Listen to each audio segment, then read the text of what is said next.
Hello, Dr. Avinash. Tremendous honor to have you on the show. Could you introduce yourself, please? Hi, I'm Dr. Avinash D'Souza. I am a psychiatrist by profession and also psychotherapist by profession. And I see patients with different psychological problems. And I'm based out of Mumbai, Santa Cruz. And also I teach students of psychiatry, psychology, etc. Yeah. So the topic we are going to talk on today is integration of psychology and psychiatry. So why do you think psychology and psychiatry and psychotherapy should be integrated and not be mutually exclusive?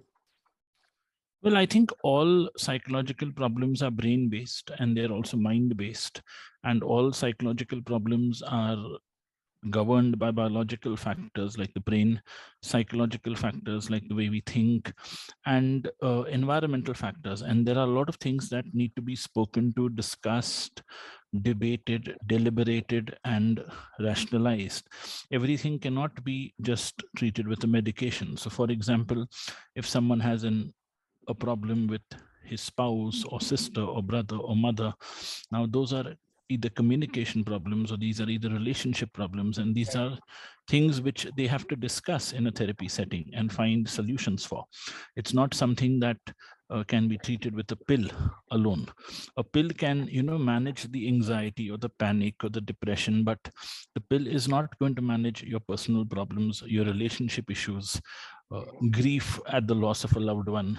So you need to have therapy to understand the internal dynamics. Right. So how can psychologists and psychiatrists work together for the therapeutic growth of the client? Well, I think one of the biggest problems which I find a little endemic in our clinical setting today is that psychologists and psychiatrists don't communicate much. It's very important that psychologists and psychiatrists communicate.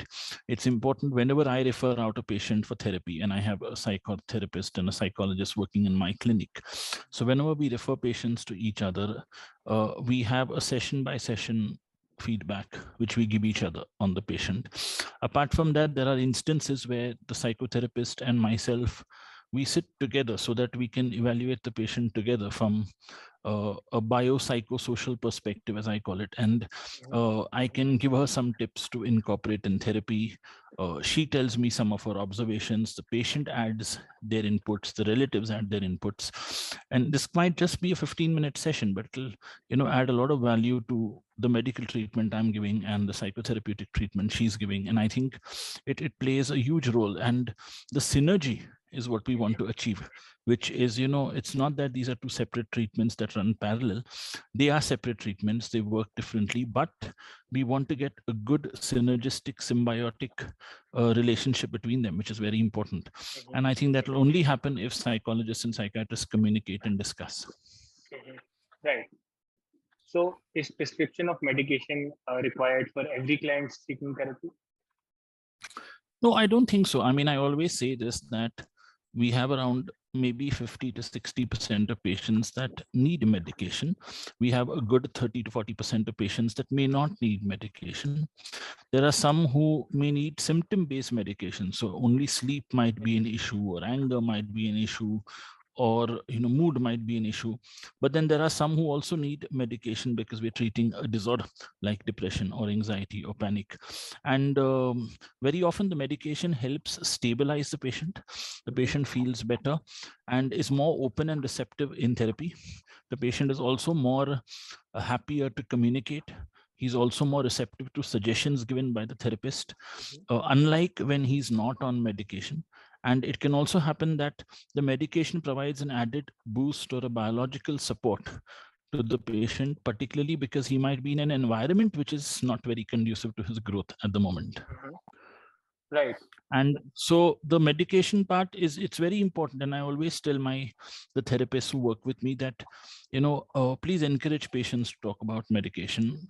Therapists can be a huge ally when it comes to monitoring side effects because patients talk to them about it. patients talk to us also about it, and it's very important that we sort of appraise them that you're on this set of medications and these are the probable side effects. So if you do see anything which is hindering your work, do let us know. If you feel too sleepy, let us know. If there's no sleep, let us know. If you feel drowsy, let us know. I mean, these are all things which we communicate to patients, and patients, I think, should be empowered to know about the medications that they're taking and what they're taking and why they're taking. And I think that then makes them more receptive to the treatment. Right, right. Okay. So could you cite a few cases where prescription of psychiatric medication is necessary to kickstart psychotherapy? Well, if you have a patient that's very acutely suicidal, or you have a patient that is severely depressed, or you have a patient that's getting repetitive panic attacks which are not responding to psychotherapeutic methods alone, or sometimes the patient starts off with therapy, but therapy probably hits a roadblock after 4 or 5 sessions, and we feel that we need something to boost him or push him out of this. We've probably stagnated, more like a stalemate in chess. So we have stagnated. So we need to probably move on. So medication provides that added edge at that point of time.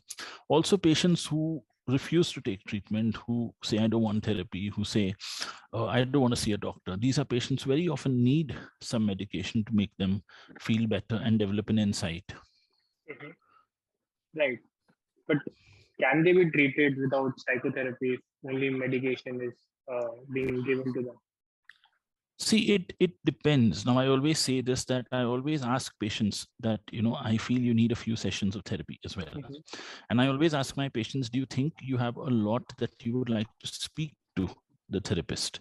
Do you think that, there's a lot that you would like to share? Do you think that, a few sessions of therapy would do good? And I always tell them that sometimes even a few sessions of counseling and therapy, give you some insight. They give you some perspective which you probably won't get, which I think it's very, very important.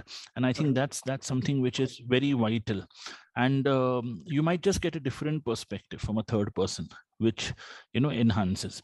And then there are some patients who do need structured therapy, so we really have no option but to look at therapy along with. But therapy alone, I think medication alone doesn't really work totally unless you have a patient who's been through therapy, has resolved all that therapy could resolve, and now he feels that I need little medical help to see me through. Or you have some patients who say, we are too busy work wise, we don't have the time for therapy, so we just want to see you start medication. Yes, then at least some treatment is better than nothing. And can it also be applicable for those who have biochemical imbalance? Yes, but sadly we do not have any blood tests to detect these biochemical imbalances. So this is presumed on the basis of our clinical knowledge. So we always say that the medications act brain wise, the therapy acts psychologically, and social modifications act environmentally. So all three need to be put into swing together. So the medicine is a brain-based thing, and it alters your chemicals, it makes you feel better. The therapy works at a cognitive and a thought level, and social environmental modifications work at an environmental level. Right. How can the therapist help taper off short-term acting medications like benzodiazepine? Well, I think the therapist plays a very big role in anxiety, and the therapist can help the patient relax, teach alternative techniques, teach deep breathing, teach muscle relaxation, teach mindfulness and CBT based techniques. And once the patient finds that I'm able to use these techniques and I can avoid taking an emergency benzodiazepine, then overall in the long run we can look at tapering off these medications. So the psychotherapist plays a very big role when it comes to, finding alternative methods to cope, not just popping a pill, say during anxiety or during a panic attack. Even sleep, I mean, things like sleep hygiene, proper planning, scheduling of sleep, all these things might prevent you from just taking a drug at night. Right. Okay. So as a mental health practitioner, how do you determine which form of therapy is most suitable for a client? Well, I have always believed that an integrative and an eclectic approach where we combine different schools of thought work better. So you have some patients that need a cognitive behavioral approach in a session, then in the next session, they may need an existential approach. You have some who, need a psychodynamic understanding. You have some who need just supportive psychotherapy. So session by session, I think our approaches vary. And I always tell therapists that you have to learn all the approaches. Don't really look at, mastering one approach. You could master one approach and you could call yourself a CBT therapist, an REBT therapist, but that doesn't mean you get negative on the other approaches. Always be very open to integrating various approaches, because that provides a lot of variety for you to play with from a scientific standpoint.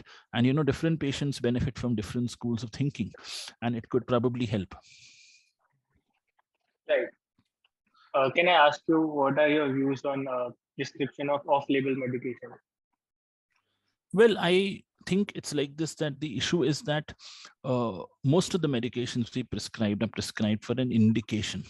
And I don't think, there's anything like an off-label thing that is used. It's usually symptom-based pharmacotherapy. So we really don't prescribe anything like a hit and miss. It's always something that, we know about. It's always something we have used before. It's always something that we found effective. And that's the basis on which our prescriptions are based. Right. Right. So I think we should stop the session here. Okay. It's tremendous honor to have you. Thank you so much. Thank you so much. All the best. Always. Yeah.